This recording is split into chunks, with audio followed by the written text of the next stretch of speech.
Cumprimento a igreja com a paz do Senhor Jesus. Graças a Deus, irmãos, por mais um domingo e mais uma edição da Escola Bíblica Dominical, onde nós vamos meditar na Palavra de Deus.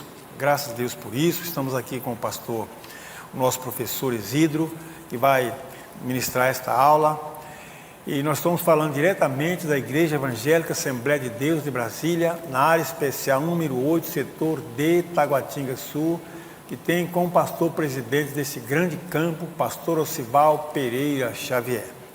Eu convido aqui o pastor Isidro para dar abertura a esse trabalho com uma oração. E em seguida nós vamos entoar um hino de número 185. Você que está em casa, abra sua harpa, acompanha conosco essa Escola Bíblica Dominical. Saúde os irmãos com a paz do Senhor Jesus. Oremos. Pai de amor, mais uma vez estamos aqui na Tua presença, nesse domingo abençoado, para ministrarmos a Tua palavra. Sim, Senhor, usa a lição, ó Deus, o conteúdo dessa lição para edificar, consolar, orientar, abençoar a todos. Em nome de Jesus. Amém. Então, irmão, nós vamos entrar no hino número 185, invocação ao louvor. Nós temos sempre adorar o Senhor Jesus, né? Vento, 185. Vento, ó Rei dos Reis, guiar os seus fiéis para te louvar. Grande e glorioso ser, Pai de todo poder, vem sobre nós reger, ó Deus sem par. Vem tu, verbo de Deus, fazer chegar aos céus nossa oração. Vem se abençoar teu povo e prosperar, mensagem que falar da salvação. Vem tu, consolador, inspira e dá fervor às orações. Espírito de paz, afasta Satanás, e plena graça traz aos corações. Ao grande Trino Deus, louvem os anjos seus e nós também. A Deus nosso Senhor, Pai, Filho e Condutor, louvemos com fervor para sempre. Amém.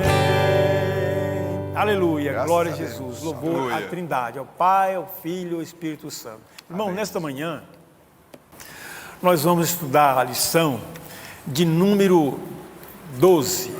A lição de número 12, de 20 de setembro. Hoje é o Dia Nacional da Escola Dominical, né? Isso. Dia Nacional da 20 de Escola, setembro, né? 20 de setembro, Dia Nacional da Escola Bíblica Dominical. Graças a E Deus. graças a Deus por esse dia, né, irmãos? Então, o título da lição é Esdras e Neemias combatem o casamento misto. Então, desde já eu já quero adiantar para os irmãos a leitura bíblica, antes de ler o textuário Verdade e Prática, que ela está em dois livros, mas está em vários números aqui. É uma matemática tremenda aqui, vários números. Olha só, Esdras 9, de 1 a 4, depois vai para Neemias 13, 23 a 26, continua em Neemias capítulo 9, versículo 38, continua em Neemias o capítulo 10, os versículos 1, 29 e 30. Mas à medida que nós vamos lendo a Verdade Prática, nós vamos falando, indicando ali o livro, né, pastor Exílio? Com certeza. Vamos lá, Exílio. O pastor Exílio estará lendo o textuário, eu lendo a Verdade Prática, e em seguida o pastor Exílio já pode começar o trabalho. Textuário diz: não vos prendais a um jugo desigual com os infiéis, porque que sociedade tem a justiça com a injustiça? E que comunhão tem a luz com as trevas? Segunda carta aos Coríntios, capítulo 6, versículo 14. Verdade e prática. A verdade prática diz: o lar foi instituído por Deus para ser uma bênção, desde que seja observada a orientação divina na formação. Muito bem. Pastor Isidro. Ok, leitura bíblica em classe, vamos começar. Esdras 9 diz: acabadas, pois essas coisas, chegaram-se a mim os príncipes, dizendo: o povo de Israel e sacerdotes, os levitas, não se têm separado dos povos destas terras, seguindo as abominações dos cananeus, dos heteus, dos ferezeus, dos jebuseus, dos amonitas, dos moabitas, dos egípcios e dos amorreus. Versículo 2: porque tomaram das suas filhas para si e para seus filhos, e assim se misturou a semente santa com os povos destas terras, e até a mão dos príncipes e magistrados foi a primeira nesta transgressão.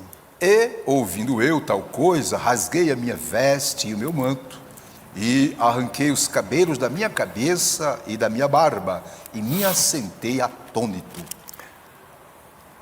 Agora nós vamos ler o versículo 4. Então se ajuntaram a mim todos os que tremiam das palavras do Deus de Israel, por causa da transgressão do cativeiro. Porém, eu me fiquei assentado, atônito, até o sacrifício da tarde. Neemias 13, verso 23 diz: vi também naqueles dias judeus que tinham casado com mulheres asdoditas, amonitas e moabitas. E seus filhos falavam meio asdotita, e não podiam falar judaico, senão segundo a língua de cada povo. E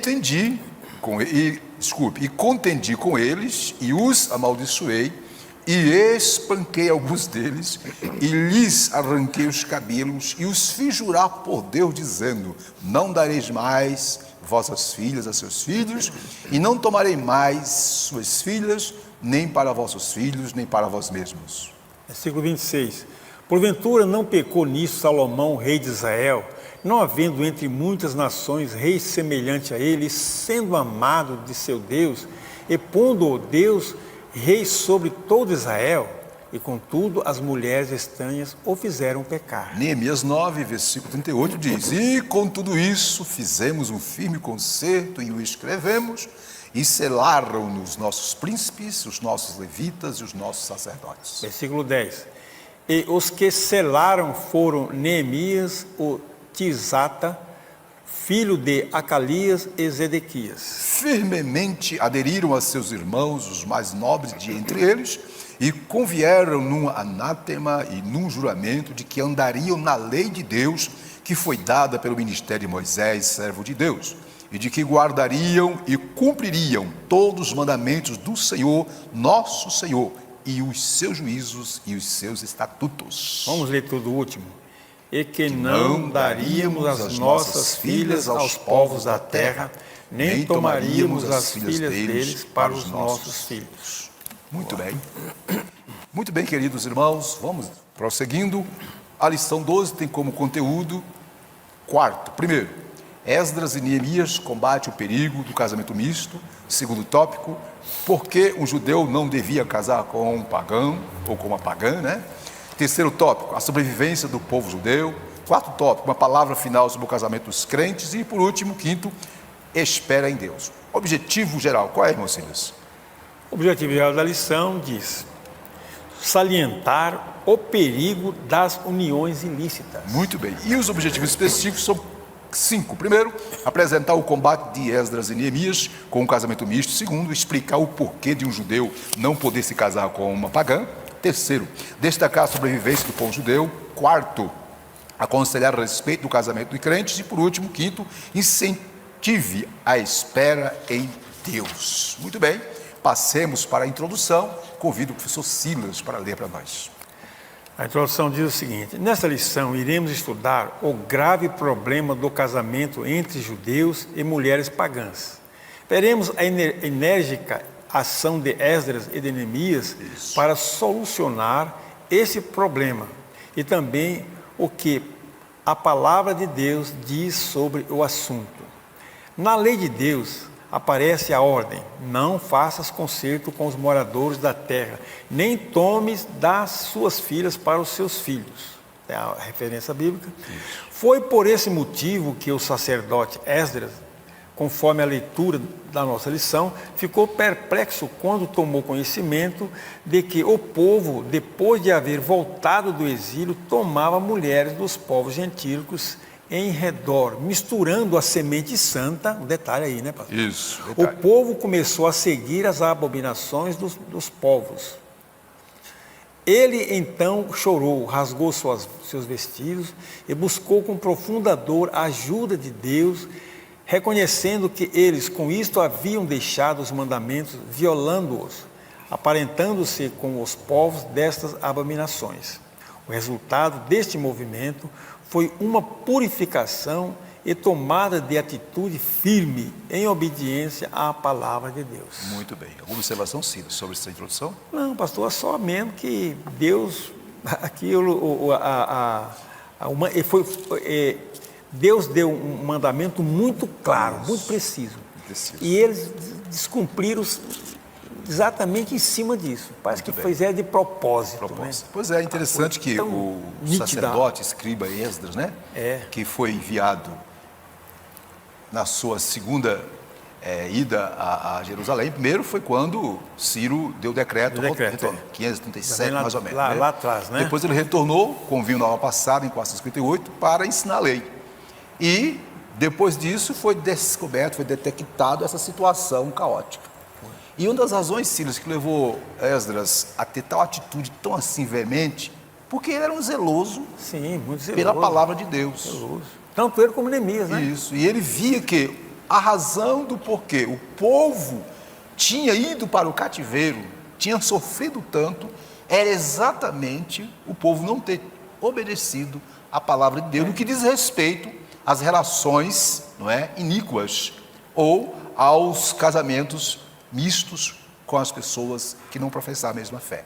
Na sequência, nós vamos ver, né, agora, que a forma como Esdras combateu.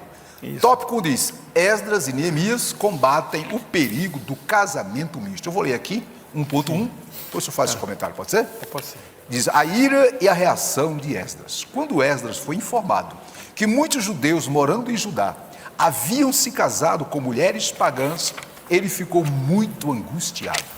Manifestando sua profunda tristeza, rasgou seu vestido, sua capa e arrancou os cabelos, tanto de sua barba como de sua cabeça, e assentou-se atônito na praça. A notícia da reação de Esdras espalhou-se pela cidade, e muitos reuniram-se a ele. Na hora do sacrifício da tarde, Esdras dobrou os seus joelhos diante do povo e orou a Deus, e todo o povo chorou com grande choro. Silas, pastor, dá a impressão que houve até um exagero da parte de Esdras, uma impressão ali assim, olha, ele ficou profundamente triste, rasgou suas vestes, arrancou seus cabelos, a barba e orou. O interessante é o seguinte: ele tomou uma atitude, ele agiu, ele simplesmente não orou. Ó, Senhor, olha, eu vou orar ao Senhor, me orienta. E certamente é pedir orientação mesmo, né? Para a gente começar a resolver essa situação. Mas ele chamou a atenção do povo, foi na praça, irmãos. Olha só como é que Deus age na vida dele, na vida de Neemias. O zelo dele foi tão grande que ele fez esse exagero e chamou a atenção. Alguém ia falar: por que ele está arrancando os cabelos? Por que essa reação toda aí? Aí depois alguém tem aí nós temos depois, vamos falar depois sobre esses Secanias, né? Sim. E chamou a atenção do povo, o povo falou: mas está acontecendo alguma coisa errada com o Neemias, esse cara está ficando louco. Mas como é que o cara vai para a praça e fica com todo esse exagero aí? Observa, Silas, que no capítulo 9, zelo, né, versículo 6, é o zelo. Quando ele ouve da situação caótica em que estava vivendo, os judeus,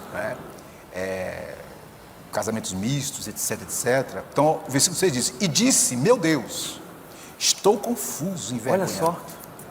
Aí ele, do capítulo 9 de Esdras, versículo 6 até o 15, ele ora, ele abre o coração para Deus. Ele diz: meu Deus, como é que pode esse povo que foi levado para o cativeiro exatamente por desobedecer a tua lei, e agora o Senhor deu o privilégio para que eles retornassem para a sua terra, Em vez de ter um que está à frente de um grupo, que quer que aquele grupo alcance o objetivo, ele faz de tudo para que aquele grupo, aquela igreja, siga os princípios que Deus traçou. Sim. Então essa é a razão de Esdras ter ficado tão assim, impactado. Outra coisa, pastor, ele tinha conhecimento. Se ele não tem conhecimento, o problema é que ele tinha... O irmão falou um negócio aí, é importante que a liderança tenha conhecimento da palavra, do que acontece, para aplicar. Ele aplicou exatamente porque ele tinha conhecimento. Ele não fez ouvidos moucos, não fez não. Nem olhos cegos à situação, porque ele estava preocupado, principalmente, em manter o quê? A palavra de Deus, em velar pelo cumprimento da lei de Deus. E hoje em dia, Silas, o que tem de gente, o que tem de líderes por aí, fazendo ouvidos moucos, olhos cegos, aos exageros que estão ocorrendo, exagero esses que têm contribuído para o quê? Para a destruição espiritual de muitos. Vamos dar continuidade, né? Vamos dar continuidade aqui. Em Esdras 10:1, nós vemos lá que enquanto Esdras orava e fazia confissão, chorando, prostrado diante da casa de Deus, ajuntou-se a ele de Israel muito grande congregação de homens, de mulheres e de criança, pois o povo chorava com grande choro. Então observe, quando o povo viu a atitude do líder, o povo não se conteve, o povo, vamos somar força. Vamos para 1.2, então vimos primeiro, vimos 1.1, a ira é a reação de Esdras. Só um detalhe aqui, ira aqui não é aquela raiva, digamos assim, descontrolada, que leva a pessoa a falar e fazer besteira. Foi com ele mesmo. Ira aqui, no original, quer dizer zelo. Exatamente a palavra. Muito bem. 1.2. Agora vejamos o efeito do zelo da atitude de Esdras, que foi imediato. O senhor pode ler para nós aí? O efeito da atitude de Esdras foi imediato. Secanias, um judeu bem conhecido e que se havia casado com uma mulher estranha, disse a Esdras diante de todo o povo: agora, pois, façamos concerto com o nosso Deus, de que despediremos todas as mulheres e tudo o que é nascido delas, conforme o conselho do Senhor e dos que tremem no mandado do nosso Deus, e faça-se conforme a lei. Disseram a Esdras: levanta-te, pois, porque te pertence esse negócio, e nós seremos contigo, esforça-te. Olha só que... Observa, viu Silas, né? Que Secania aqui, óbvio, ele foi tocado por Deus. Sim. Foi tocado pelo exemplo do líder. É uma pessoa influente, certamente. Ele disse: realmente eu errei, eu pequei. Eu estou disposto a abrir mão das minhas vantagens, dos meus projetos pessoais, em prol da causa de Deus. Hoje em dia, Silas, o que tem de pessoas aí, que infelizmente o líder, o pastor ensina, ministra, aqui mesmo, nós temos visto que às terças-feiras o pastor Sival tem ministrado, tem falado da necessidade de, nesses últimos dias complicados, Dias complicados, do povo de Deus cada vez mais se voltar para a palavra, se voltar para os valores cristãos. Eu louvo a Deus, porque a ADEB, tem líderes, a partir do seu líder mor, pastor Osival, que se preocupa com isso. Bom seria, bom será que todos os líderes que pastoreiam, que estão à frente do rebanho, se preocupem, como Esdras se preocupou, em zelar pelo bem-estar espiritual do povo de Deus. Interessante, pastor, que Deus levantou exatamente esse homem, Secanias, certamente um influente. Alguém pode falar: olha só, Secanias, quem é Secanias?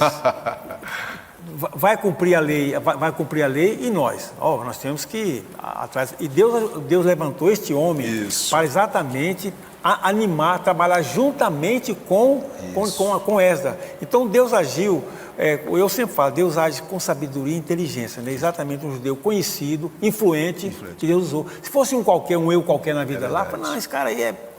Mas Silas, agora, essa pessoa os influente... irmãos que estão participando dessa escola, essa EBD, pela TV ADEB, observe, no capítulo 10 de Esdras, então no capítulo 10 vai descrever, vai descrever a consequência da atitude de Esdras, de ter se voltado para Deus, né? Vai descrever o que o povo sentiu, como o povo, né, foi impactado. E que me chama a atenção aqui rapidinho, no versículo 10 de Esdras 10 diz: então se levantou Esdras o sacerdote e disse: vós transgredistes, casando-vos com mulheres estrangeiras e aumentando a culpa de Israel. O que eu quero dizer aqui? Silas não mediu palavras para defender os princípios de Deus. Não. Né? Eu quero fazer uma conclusão aqui desse item 1.2, é o seguinte: queridas irmãs, queridos irmãos, observe, Israel não poderia, viu, Silas, ser reconstruído com o perigo de cair novamente na idolatria e violar sua identidade como povo de Deus. Esta é a razão do zelo de Esdras. Por quê? Porque Israel não poderia ser reconstruído. Repito, a nação de Israel que tinha ido para o cativeiro e que os que voltaram do cativeiro não poderia reconstruir a nação, não é? Caindo no perigo que outrora os levou ao mesmo cativeiro, que é o quê? A idolatria através dos relacionamentos mistos com os pagãos. Por isso, minhas irmãs e meus irmãos, os líderes Esdras e Neemias da reconstrução exortaram o povo a quê? A manter a pureza de seus princípios espirituais, outorgados pela lei de Deus. Então essa é a razão do zelo. Não há nenhum exagero em Esdras, não. Não. Aqui eles estavam preocupados com o povo, repito, que tinha uma nação que tinha sido destruída exatamente por causa da desobediência aos princípios da palavra de Deus, para com a adoração a Ele e para com o casamento.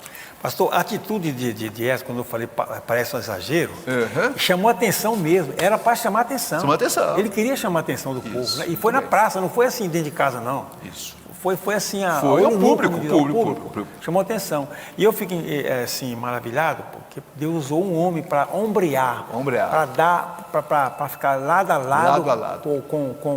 E homem influente, lado a lado com Esdras, né? Isso, interessante. E aconselhou ele ainda: olha, esforça-te.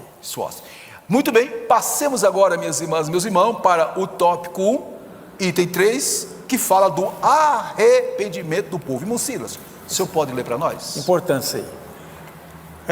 O arrependimento do povo. Esdras levantou-se e ajuramentou a todos que fariam conforme as palavras de Secanias. Olha que homem valente. E o povo jurou.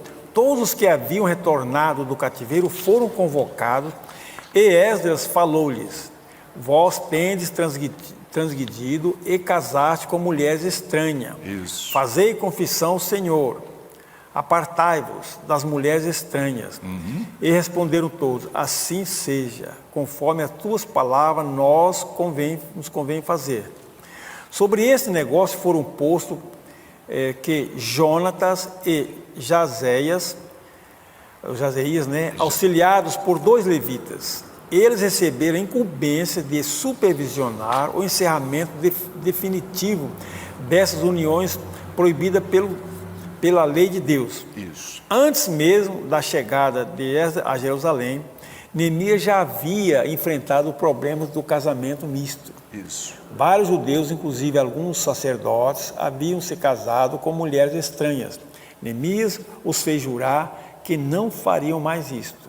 Neemias afastou de entre os sacerdotes e de entre os levitas aqueles que eram estranhos, e contratou novos sacerdotes e levitas para preencher as cargos vagos. Um dos netos do sumo sacerdote, Eliasebe, era genro de Sambalate e foi afastado por Neemias. Quer dizer, não teve consideração aqui, né? O que nós entendemos aqui nesse item 3, sobre o arrependimento do povo, é que de fato surtiu efeito a mensagem, a atitude de Esdras. Tanto Esdras como Neemias, né, obviamente, zelosos pelo cumprimento da lei de Deus, dos princípios da palavra, eles não mediram esforços para levar o povo, né, a se conscientizarem do erro que estavam cometendo. Trazendo para os dias atuais, Silas, é importante que pastores, pregadores, servas e servos do Senhor, que são usados por Deus na pregação, na ministração, no ensino, que tenham coragem. Tenha coragem. Se disponham. Não, digamos assim, não fica amenizando o efeito do pecado. Fica nada. Encare de frente. Como fez aqui, né, pastor? Isso, Exemplo porque quando grande, você ameniza o efeito do pecado, infelizmente vai vir consequências terríveis. Pensa, Silas, se Esdras e Neemias tivessem, não, ele é sacerdote, vamos dar um jeitinho, aquela coisa toda.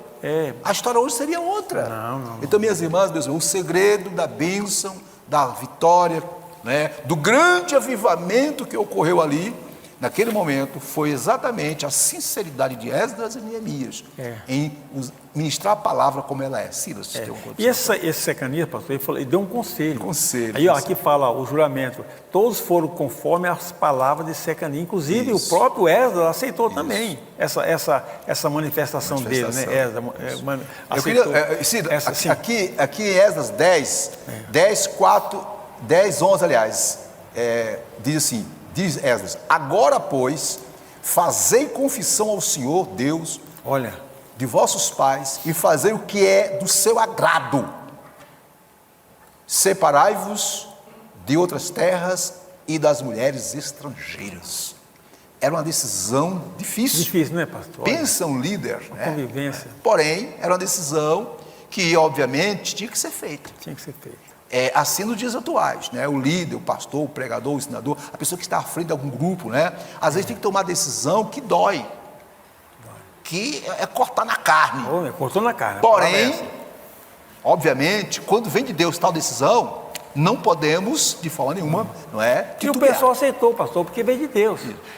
Muito bem, Cira. E olha só a situação. E Esdras também, ele foi inteligente. Ele só assim mesmo não falou assim, olha, se larga a mulher, não. Ele organizou. Lógico. É que fosse um cartório, organizou, separou. Pode ver que no texto fala que os contextos, fala. E tanto Neemias, o próprio Neemias, ele orientou, as pessoas que serão liberadas terão seus direitos, direitinho. Ele colocou até duas pessoas para agir ali, Jonatas e esse rapaz aqui, Gesias, para auxiliar no trabalho. Fala assim, receber incumbência e supervisionar o encerramento definitivo dessas uniões proibidas por Deus. Quer dizer, organizou, olha, quantas mulheres você tem os filhos, tal, vai deixando. Isso quer dizer que nos bastidores, que aqui não tem detalhe, não tem detalhe, mas Neemias não queria que as mulheres que eram pagãs. Qualquer jeito, vai embora. Ao contrário, houve por parte de Neemias e Esdras o cuidado de dar uma atenção especial. Nesse caso E, evidentemente, sempre buscando cumprir com os princípios da palavra do Senhor. Eu queria fechar esse ponto. É traumático. Tinha filhos também, existiam filhos, família, Voltemos para cá, observa aqui, queridos irmãos, mais uma vez, por que Esdras e Neemias foram tão enérgicos nesse assunto que diz respeito ao casamento misto? Primeiro, o casamento, observe, constitui o elemento de unidade do povo de Deus. Por isso, o Antigo Testamento proibia a união mista. Esta trazia uma cultura alheia à do povo de Deus e, consequentemente, pecado e idolatria. Por causa dos casamentos mistos, a linhagem santa, da qual viria o Messias, estava sendo contaminada. Corrompida. Como Deus poderia trazer o Messias, o Salvador, ao mundo? Quando você olha para o zelo de Esdras e Neemias, porque o Espírito de Deus tocou nele, mostrando para eles que se aquela situação... Ali era o momento de cortar. Perdurasse... iria, infelizmente, por trás disso tudo estava uma estratégia do inimigo, Satanás, para corromper o quê? A nação. Corromper a nação e com isso prejudicar a vinda do Messias. Nós temos que ver, Silas, que o Antigo Testamento, toda a estratégia do inimigo é uma só. Atrapalhar o plano de salvação que Deus traçou na eternidade, no tempo dele, Jesus vinha ao mundo morrer na cruz do Calvário. E como Jesus viria através de um povo, o povo esse de Israel, esse povo tinha que ser um povo separado, puro, raça pura. Raça pura, né, pastor? Raça pura, como diz o outro. Não podia se contaminar. Acho que esse mais sendo a raça aí... O senhor pode fazer síntese do tópico 1 para nós para o tópico 2? É assim, diz assim: Esdras combateu o perigo da união mista com contundência, com energia, né, em outras palavras, Isso, né, pastor? energia. Com energia. Energia, muito bem. Autoridade, Ok. com autoridade. Nesse energia, ponto, né? tá tranquilo, né? Tá pacífico aqui, Vamos passar para o tópico 2, que diz... Vamos lá. Porque o tópico 2 é uma pergunta, né? Por que o judeu não devia casar com a pagã, com uma pagã? Isso está claro, está lá em Deuteronômio 7:24, que já foi lido na introdução. Deus determinou que os filhos de Israel não deveriam contrair união, né, com os povos da terra.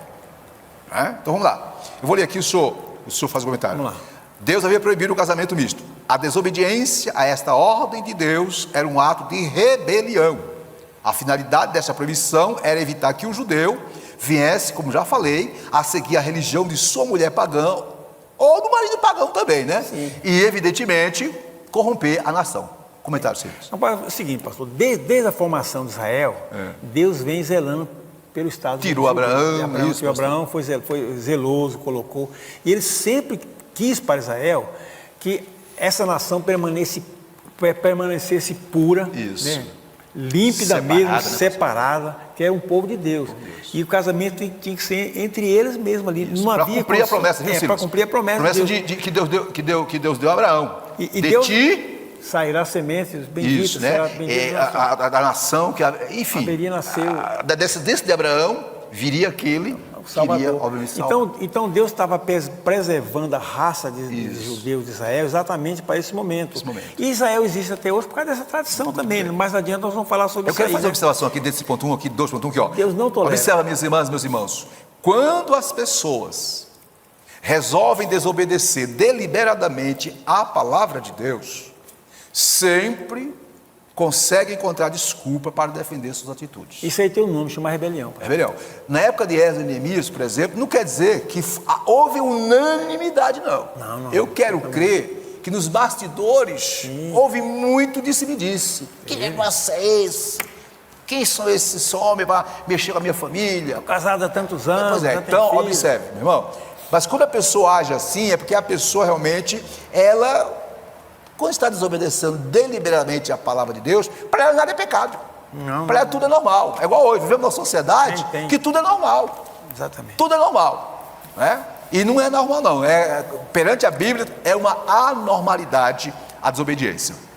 2.2. Só fechando aí, pastor, e Deus também tinha zelo, Deus não queria que o povo de Israel adorasse outros deuses. Isso. Porque a tendência de casamento misto era ir adorando outros deuses. Não vem mais na frente frente com Salomão. Vai ver isso aí. Vamos lá para frente. 2.2. A história de Israel registra vários exemplos das consequências nefastas do casamento. Vejamos. Primeiro, letra A. Salomão. Lê para nós. São Salomão aí. O rei Salomão. Salomão, filho de Davi, rei de Israel, o que construiu o grande templo em Jerusalém, contaminou-se por causa dos casamentos com mulheres pagãs. Pois é. Elas perverteram seu coração e ele passou a seguir os deuses estranhos.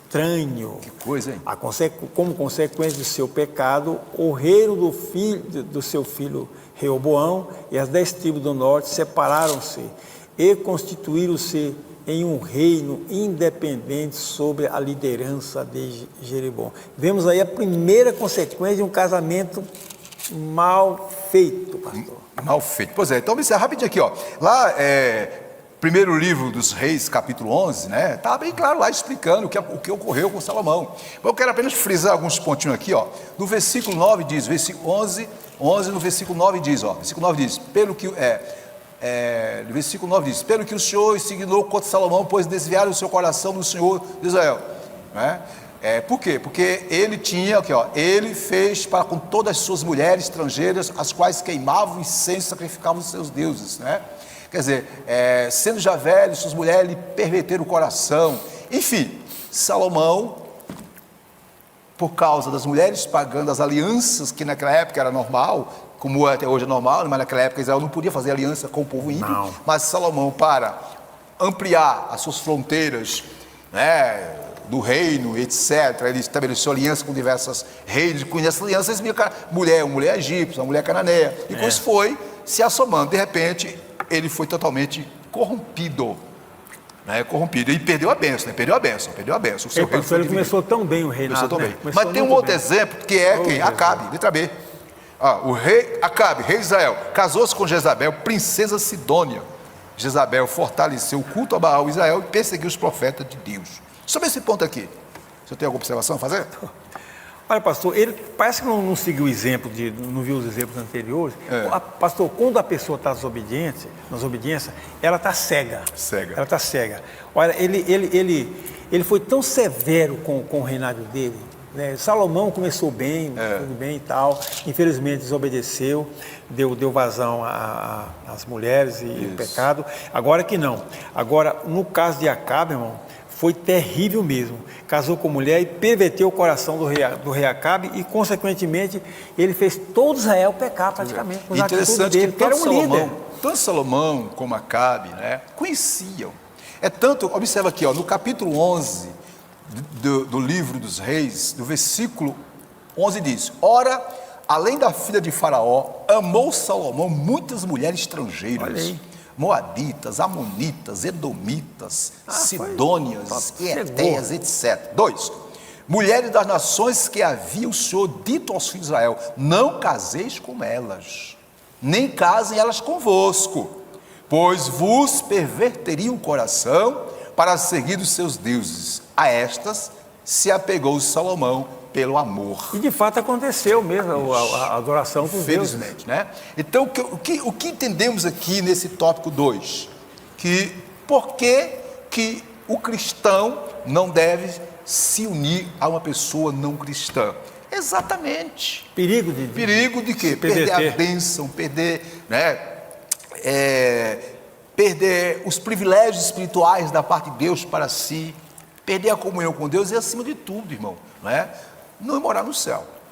Repito, Salomão e Acabe são exemplos clássicos do Antigo Testamento de como um homem, um ser humano, chega a tal ponto a desobedecer à palavra de Deus e, portanto, se tornando um instrumento de miséria. E pastor, e a consequência vem, pastor. Você vê, olha só, Salomão, Deus considerou muito Salomão, tem uma consideração muito grande por Salomão, e ele desobedeceu. Deus pesou a mão sobre Salomão, pesou também a mão sobre o rei Acabe, por causa da desobediência. Aqui, e foi uma catástrofe para Israel. Israel foi trocou um Deus verdadeiro pelo Deus Baal. Por causa da união mista. Da união mista. Para encerrar esse ponto, 1 Reis 16, 31 diz, rapidinho: como se for a coisa de somente andar ele dos pecados de Jeroboão, filho de Nebate, está falando de Acabe, tomou por mulher a Jezabel, filha de Etimbaal, rei dos Sidônios, e foi e serviu a Baal e o adorou. Olha só, né? Como é que Deus tolerou uma coisa dessa? Aqui, levantou um altar a Baal, também Acabe fez um poste ídolo, né, para irritar o Senhor Deus de Israel, do que todos os reis de Israel foram antes dele. Ele fez muito mais em termos de abominação do que todos os reis são. Construiu altar, desprezou Deus. Por que ele fez isso? Influenciado casamento misto. Então, minha irmã, meu irmão, a lição de hoje está nos orientando para nós termos cuidado com relações não condizentes com a palavra de Deus. Passemos para... E aí está um fator também, pastor, a desobediência. Aqui está falando no caso do casamento. Foi desobediente do casamento, mas qualquer desobediência é pecado. Cito do tópico, olha aqui, Deus proibiu a união mista entre os judeus, porque a consequência dessa prática é nefasta, conforme a história de Israel. Muito bem. No tópico 3, que é a coisa bem breve. O irmão já leu a cinta aí. Isso, o tópico 3 tem como tema a sobrevivência do povo judeu. Você pode ler para nós? A sobrevivência do povo judeu. Existem judeus até os dias de hoje, porque, embora espalhados por quase todos os países do mundo, não se misturaram com os povos no meio dos quais passaram a viver, conservando-se sempre separados. Este é o resultado da obediência à orientação dada na lei divina, que inspirou outras leis que regem os judeus em todo o mundo, os quais proíbem que uma pessoa judia se case com uma não judia. Eu quero fazer uma observação, detalhe. Infelizmente existe, mas acontece que Eu ia falar sobre isso. Não é que todo judeu, mas aquele judeu, ou aquele hebreu, temente a Deus, conhecedor da Torá, que é a lei que os orienta, os dirige, como deva ser e atuar. Então, os judeus verdadeiros, aquele que preserva a lei do Senhor aonde quer que ele for, aonde Sim. quer que ele estiver, ele busca servir a Deus. E a história da nação de Israel, ou da sobrevivência do povo judeu, em eles hoje existirem, é exatamente por quê? Porque em torno da lei, né, eles não se deixaram levar. Exatamente. Agora é lógico, existem judeus que só tem nome de judeu, mas sempre tem o remanescente fiel, e é o remanescente fiel que tem feito com que a nação até hoje perdure. A diferença, né, pastor? Isso. Porque olha só, já pensou, pastor, se Israel começa a casar com pessoas estranhas, misturar raça, hoje não existiria mais os Estados Unidos. Não existia, e a cultura e tudo mais, né? Então, pela tradição, que são muito tradicionais, Isso. a tradição e o casamento puro, que alguns deles, como o irmão falou, mantém o Estado judeu assim firme ainda em Israel. Agora, graças ao quê? A lei de Deus. A lei de Deus. Quando você pega a história do povo judeu, a lei de Deus. a história desde os anos 70 da era cristã, aliás, voltando até os anos 700, no cativo assírio, 721, no cativeiro babilônico, a partir dos anos 600, né? E agora na segunda diáspora, que é o período de 70, os anos 70 até 1940, até 47. O povo foi disperso, jogado de um lado para o outro, perseguido. Não era nem para existir mais, não era para existir mais. No período da Segunda Guerra Mundial, na Idade Média, foi um dos povos mais perseguidos pela própria igreja. Foi. Por quê? Porque diziam que eles se mataram Jesus. Então tinham tudo para não existir hoje. Até o território, pastor, perderam. Perdeu tudo, né? E detalhe, nos anos 170, né, quando Jerusalém foi conquistado, depois dos anos 130, na última revolução, o que havia de judeu, de hebreu, na Palestina, foram ou mortos ou dispersos por todo o Império Romano. Né? Mas, porém, graças à palavra, graças a obedecer à palavra, eu digo todos, mas alguns sempre preservaram a sua unidade. Lê para nós o próximo parágrafo daí. A preservação do povo judeu. A preservação do povo judeu. A preservação do povo judeu é considerada um milagre quando se aliam tremendas as perseguições que sofreram durante séculos em muitos países, como por exemplo Espanha, Polônia, Inglaterra e por ocasião da Segunda Guerra Mundial, o nazismo na Alemanha. Isso. Quer dizer, realmente era para estar consumido. Primeira razão, o que levou esse povo a se manter? Primeiro, a lei de Deus. Segundo, porque dentre eles, alguns resolveram cumprir a lei de Deus. Manter-se firme, fiel. Manter-se dentro daquilo que Deus determinou. E vamos dizer, esse núcleo conserva Israel. Conserva Israel. Vamos dizer, esse núcleo de pessoas obedientes, ele conserva o Israel. Eu quero fazer uma observação aqui para terminar esse tópico. Sim, vamos. Dizendo o seguinte, minhas irmãs, meus irmãos, observe. Deus nunca aprovou, escute, a união dos israelitas com os cananeus. Todas as vezes que Israel desobedeceu a ordenança do Senhor sobre o casamento misto, todas as vezes, sofreu duras consequências. Da mesma forma, também, não é da vontade de Deus o casamento entre o fiel e o infiel, que é o próximo assunto que iremos tratar. Cida, Deus colocou um freio em Israel para não acontecer mais isso. Faça a síntese desse tópico. A síntese está muito... a síntese aqui é simples, né?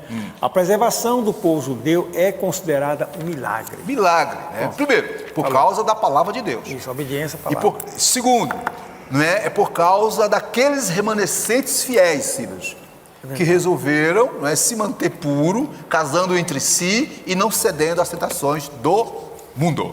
Verdade. Quarto tópico, uma palavra final sobre o casamento dos crentes. Aqui agora é para nós, viu, gente? Até aqui falamos sobre os judeus. Falamos dos outros. E agora vamos falar de nós. Vamos falar de nós. Sila, você pode... Eu vou ler aqui, Sila, depois você faz um comentário, pode ser? Põe não. Então lá, quarto tópico, uma palavra final sobre o casamento dos crentes. Vamos lá? A maior bênção que Deus deu à humanidade foi o envio de Jesus Cristo para ser o Salvador do mundo. Mas, no sentido material, a maior bênção que Deus dá ao ser humano é o casamento. Ok? É o casamento.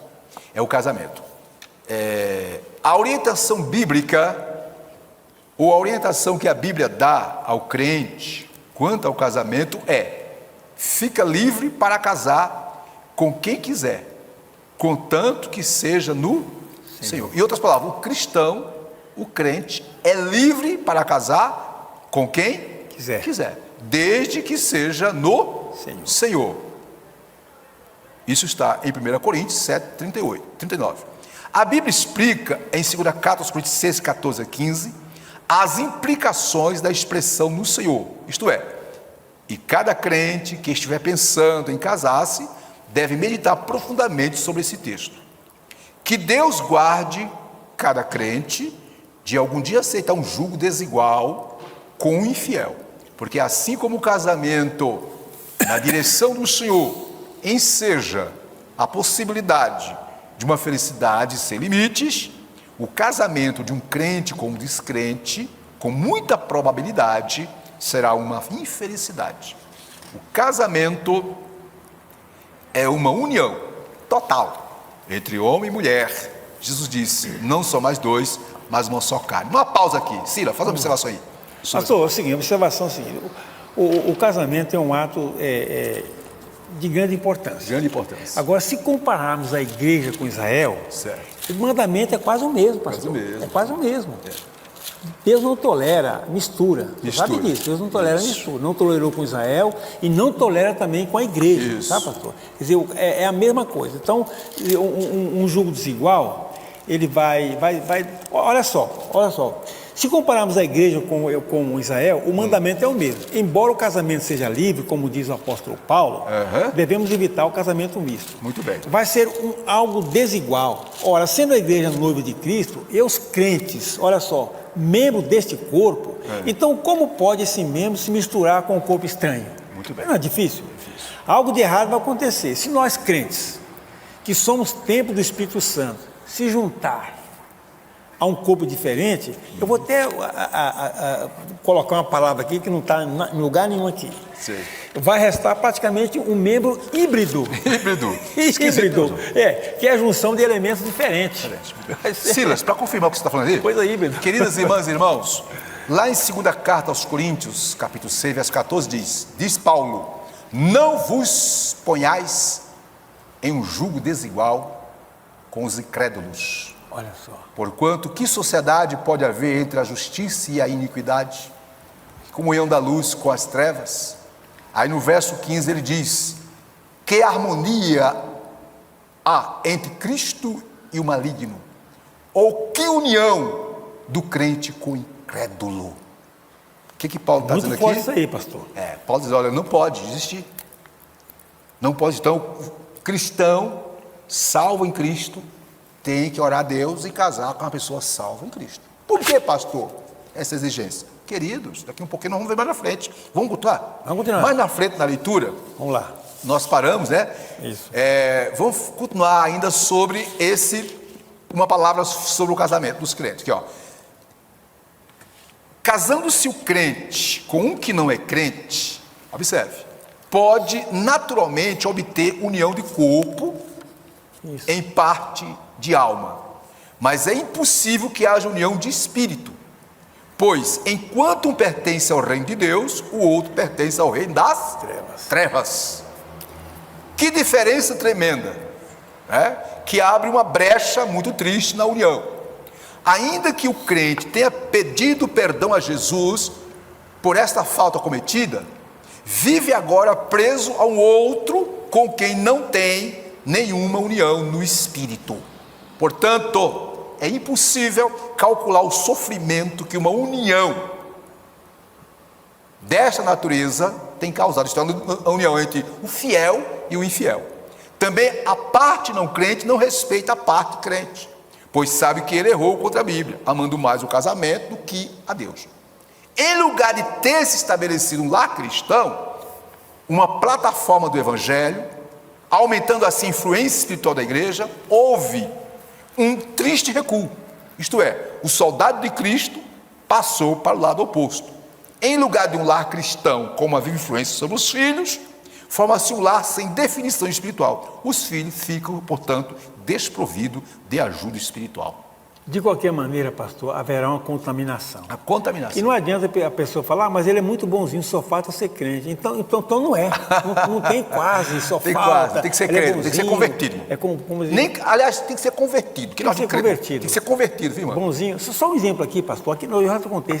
Tinha um pastor aqui nosso, o pastor Abraão. Ele conta um caso Estávamos, acho que no ciclo de oração, uma senhora levou o filho dela, um jovem, para orar por ele. Olha, esse menino aqui é bonzinho, ele é quase crente. Ele é um menino obediente a tudo. Sei. Aí o pastor colocou a mão na cabeça dele e falou: está aqui, senhor, um miserável, um pecador, a justiça para ele é o inferno. Ué, mas o cara não era bonzinho? Cadê o bonzinho? Bom, olha, não adianta ser bonzinho, se não é salvo, tem que ser convertido. Então, querida jovem, você que quer casar, glória a Deus, é de Deus. É uma bênção. É Deus. Então, minha irmã, por favor, ora a Deus. Diga: Deus, dá-me discernimento, me guia, me orienta. Prepara a pessoa de ti para mim. Você, meu jovem, também da mesma forma. Na igreja está cheia de jovens.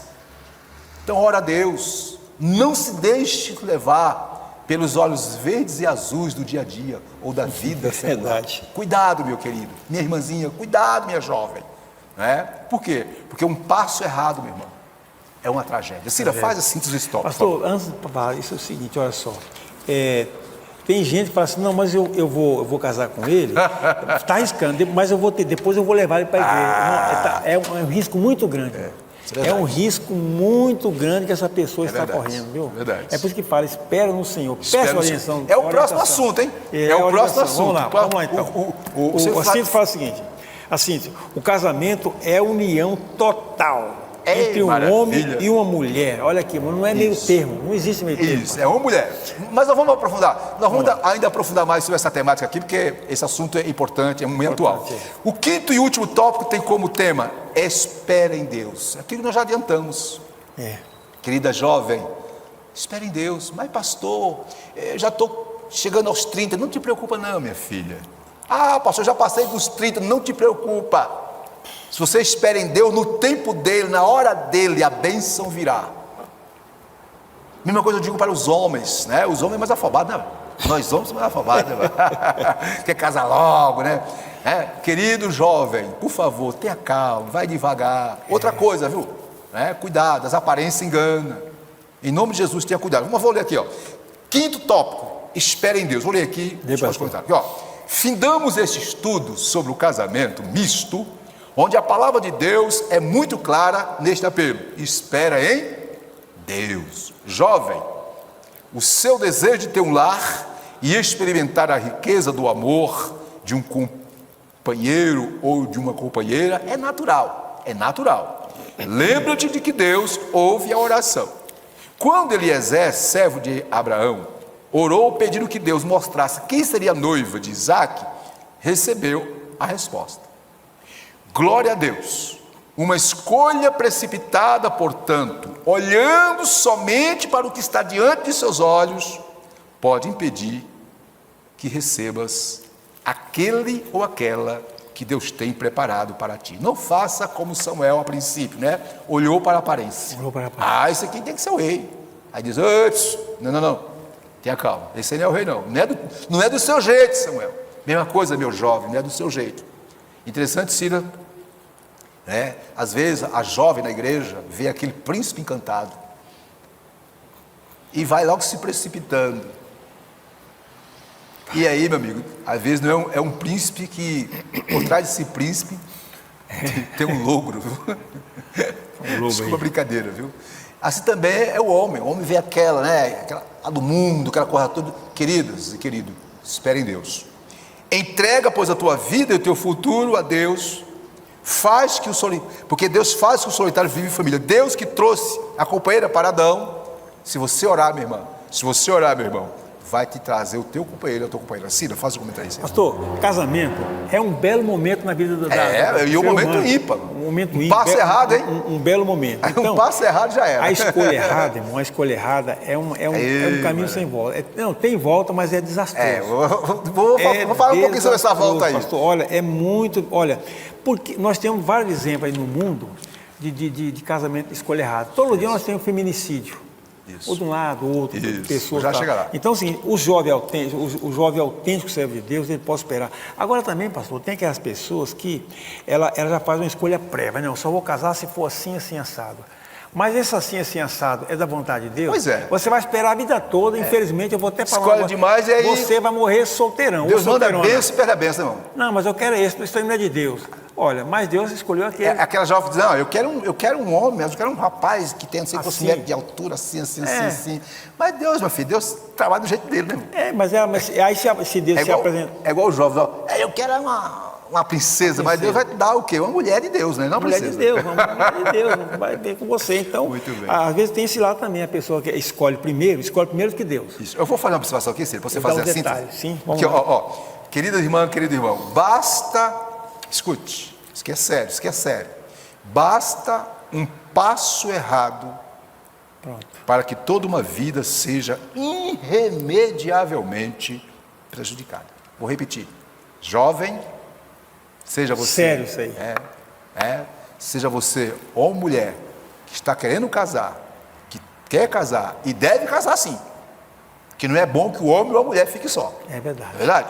Agora escute, basta um passo errado para que toda uma vida seja irremediavelmente prejudicada. Nossas decisões não podem ser tomadas levianamente, na aparência ou em outros fatores humanos. Tem que ser tomado de acordo com a vontade de Deus.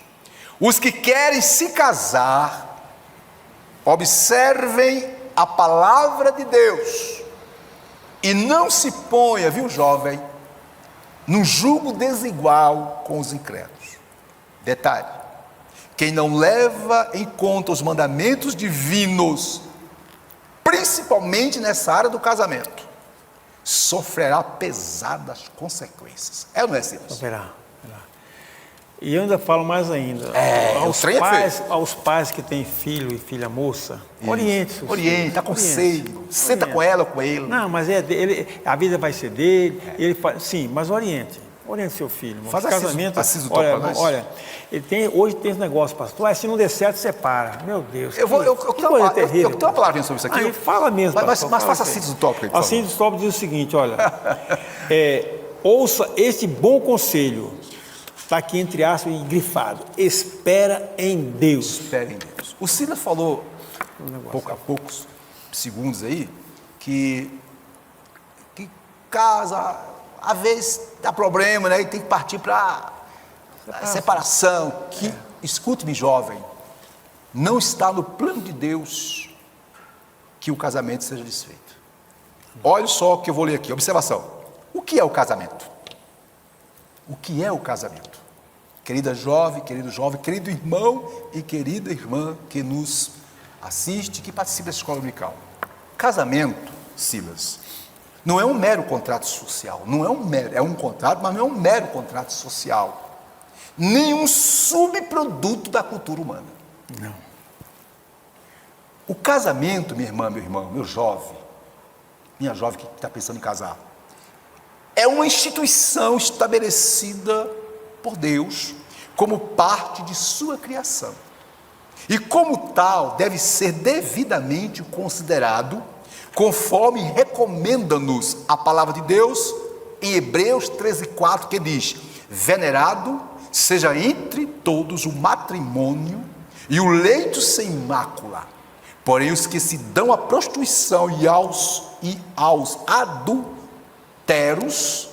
Deus o julgará. Portanto, casamento trata-se, escute, isso é sério, nesses dias tão assim confusos sobre esse assunto. Casamento trata-se de uma aliança, primeiro, monogâmica. Isso. E heterossexual.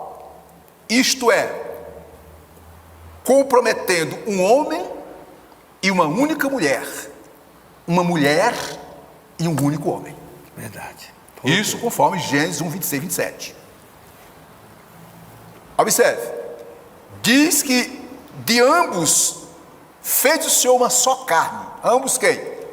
Homem e mulher. Então casamento é o que? Monogâmico, heterossexual.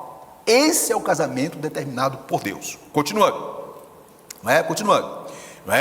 a união, escute, isso que é sério, é o assunto que temos que falar. Estou falando aqui embasado pela Bíblia.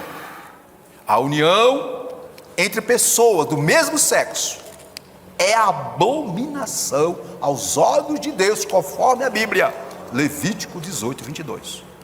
Portanto, minha irmã, meu irmão, o padrão divino, viu, Silas, para o casamento é, segundo as palavras de Jesus, que seja indissolúvel. Marcos 10, 9. Só que tem um detalhe, escute. Mas há uma larga diferença, escute, entre o ideal e o real. Ok? O ideal é que fosse indissolúvel. Porém, Deus sabe que o ser humano tem um coração duro, conforme a palavra dele diz. Falho. Isso. Agora observe, ó. Logo, Deus, conhecendo a dureza do coração humano e seus problemas de relacionamento, Deus permitiu exceções, que está em Mateus 18, 19, versículo 8 e 9. E 1 Coríntios 7, 15. Que exceções são essas? No caso de adultério e abandono. Desde que não haja arrependimento. Então é importante que estou deixando bem claro aqui. Então observa aqui, ó. Aqui, ó. Deus permitiu exceções ao seu providencial, especialmente em caso de adultério, abandono e violência doméstica. Porque, de acordo com os estudiosos, a violência doméstica entra na classe de abandono, conforme está em 1 Coríntios 7,15. Né? Portanto, queridas e queridos, o divórcio deve ser empregado apenas em última instância, quando não houver arrependimento, quando não houver um genuíno arrependimento por ambas as partes, por causa da dureza do coração. Né? Eu quero aqui frisar, como eu disse, repito, né? Por isso que nós dissemos aqui, que casamento é coisa séria. Ah, eu vou casar e depois separo. Pelo amor de Deus. Se não der certo, separa. Não, isso não existe. Deus não está nesse negócio, não. Não existe experiência. Só, repito, né? O divórcio ou separação, Deus permitiu em casos específicos. Primeiro, quando um dos cônjuges trai o outro. Mas mesmo assim, Deus quer que haja o quê? Arrependimento, perdão e etc. Se não houver, sim. E outro caso é que está aqui, ó. Eu quero ler para vocês aqui, ó. 1 Coríntios 7,15, que acontece muito. Alguém é casado com uma pessoa e a pessoa resolve ir embora. E aí, como é que fica? 1 Coríntios 7,15 diz aqui, ó. 7,15 diz, ó. Mas se quiser apartar-se, que se aparte. Em tais casos não fica sujeito à servidão, nem o irmão, nem a irmã. Deus vos tem chamado à paz e à liberdade. Verdade. Então, queridas e queridos, casamento é coisa séria. Está casado, meu irmão? Faz de tudo. Luta. Se esforça. Perdoa. Peça graça a Deus. Não é fácil isso? Não é fácil. Irmão, aqui nessa bancada aqui tem quase, sei lá, 100 anos de casamento. 100 anos de casamento. É luta, é dificuldade. Não existe homem perfeito, não existe mulher perfeita, não existe casal perfeito. O que existe é um ajustamento contínuo. Fechando sobre esse ponto. Você quer fazer alguma consideração sobre essa fala? Rapidinho assim, olha, eu falo para o rapaz e para a moça, meu jovem, minha jovem, se você é um autêntico membro do corpo de Cristo, espere no Senhor. Isso. Espere no Senhor. Ah, mas eu estou esperando tanto tempo, não vem. De repente, essa espera sua, ela tá com um certo pensamento de fulano de tal. Não, mas eu quero daquele jeito. Mas às vezes não é o jeito de Deus para você. É verdade. Você tem que se enquadrar no jeito de Deus. Você pode até casar. Outra coisa, não case por compaixão, por dó. Isso. Não, mas eu casei, que eu tive dó dele, estava jogado aí, eu casei. Meu Deus, por amor, não faça isso. Não faça isso. Case por... Mas é verdade, casamento tem que ter liga, tem que ter amor, tem que ter sentimento. Os dois têm que se gostar. Tem mesmo. Os dois têm que olhar no outro, tem que ter química, meu irmão. É isso aí. A jovem tem que olhar no rapaz, eu gosto esse rapaz, olha, ele é tudo. A mesma coisa é o rapaz tem que olhar para a jovem, tem que se gostar. Tem. Porque se não tiver isso, não adianta, casar só por casar. Não é verdade? Casar por casar. Queridos irmãos, queridas irmãs, estamos chegando ao término da nossa aula. A título de conclusão, eu quero trazer algumas considerações, depois vou passar para o pastor, professor Silas, né? E, evidentemente, fazer as considerações finais. Conclusão. Deus, queridas irmãs e irmãos, Deus instituiu o casamento para ser uma bênção. No entanto, precisamos obedecer ao Senhor, para que as suas promessas cumpram-se em nossas vidas. Não podemos esquecer os conselhos bíblicos quanto à vida conjugal. Que a igreja esteja sempre atenta quanto à preservação dos valores familiares cristãos. Investamos no aconselhamento dos que estão para se casar. Não só a igreja, os pais, conversem com seus filhos. Isso. E dos que já se casaram também, para que nada venha a prejudicar o nosso lar e assim tenhamos condições, não é, de professar, como Josué disse, em Josué 24:15, parte B: eu e a minha casa serviremos ao Senhor. Por último, em Amós 3:3 diz: andarão dois juntos, se não estiver de acordo? Não. Andarão dois juntos se estiver de acordo? Aí vem uma outra pergunta: como andarão juntos se não professam a mesma fé? Qual educação religiosa prevalecerá em relação aos filhos? Em que tipo de fé serão essas crianças ensinadas? Portanto, meu jovem, fuja do casamento misto, fuja do jugo desigual. Ei, você jovem, homem, que está namorando com a jovem, que não é crente, meu irmão, pelo amor de Deus, repensa os teus conceitos. Você, minha jovem, que está namorando um jovem que não é crente, reavalie seus conceitos. Vigie. Ok? Conclusão. Sigamos a ordem do Senhor de não contrair matrimônio com os infiéis, para que tenhamos uma família abençoada por Deus. Que Deus em Cristo abençoe a todas e a todas. Eu passo a palavra para o Silas, para ele fazer as considerações finais. Meu jovem, minha jovem, não seja um membro híbrido, diferente no corpo de Cristo, viu? Gostei do híbrido. Outra coisa, construa sua família. Você vai construir, mas construa com obediência e responsabilidade. Você vai criar filhos, você vai formar uma geração. Isso. E essa geração tem que ser santa, viu? Diante de Deus. Silas, observação. Por que Deus exige isso? Porque a família que Deus estabelece tem como objetivo glorificar o nome dele. Isso. Bendizer o nome dele. É verdade. E Satanás, nesses últimos dias, tem feito de tudo para desestruturar as famílias, porque ele sabe que se a família estiver desestruturada, o projeto de Deus pode ter solução de continuidade. Desculpa, Senhor.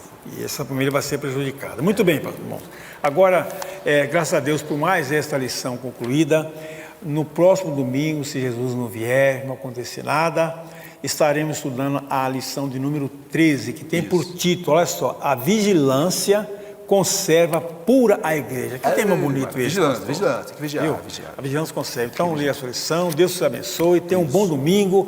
Eu pedi agora ao pastor Exílio fazer esta oração final, orando pelos aniversariantes, pelos enfermos e a bênção apostólica. Queridas e queridos, graças a Deus, olha, não esqueça, viu? Hoje à noite, né, Silas? Às 18 horas, aquele culto, né? Abençoado. Né? Se você não pode vir em casa, né? Liga aí o seu receptor, sei lá, o celular, mas não deixe de participar. E os que forem vir hoje, já venham com o coração aberto, desejoso de ouvir uma palavra. Deus tem uma palavra no seu coração. Oremos. Pai Santo, apresentamos a Ti nesse momento os irmãos que aniversariaram durante essa semana, Senhor. Pai, que a bênção do Senhor esteja sobre ele em todas as áreas, emocionalmente, espiritualmente, fisicamente, familiarmente, em todos os sentidos. Abençoa teus filhos, ó Pai. Visita aqueles também que estão enfermos, ó Deus, com algum problema de saúde, os que estão nos hospitais, em casa. Deus, Tu és o médico dos médicos. Abençoa ricamente. Visita as famílias, visita os lares de cada irmão aqui da Tua igreja e da igreja da Tua face da terra. É o que eu te peço em nome de Jesus. Que a graça do Senhor Jesus Cristo, o amor de Deus nosso Pai, a comunhão consoladora do Espírito Santo, seja com todo o povo da face da terra, hoje e sempre. Amém. A Debe, há 60 anos, conservando a chama pentecostal. A vitória é nossa. Pelo sangue de Jesus. Cristo. Deus abençoe a todos e até a noite. Se Deus quiser.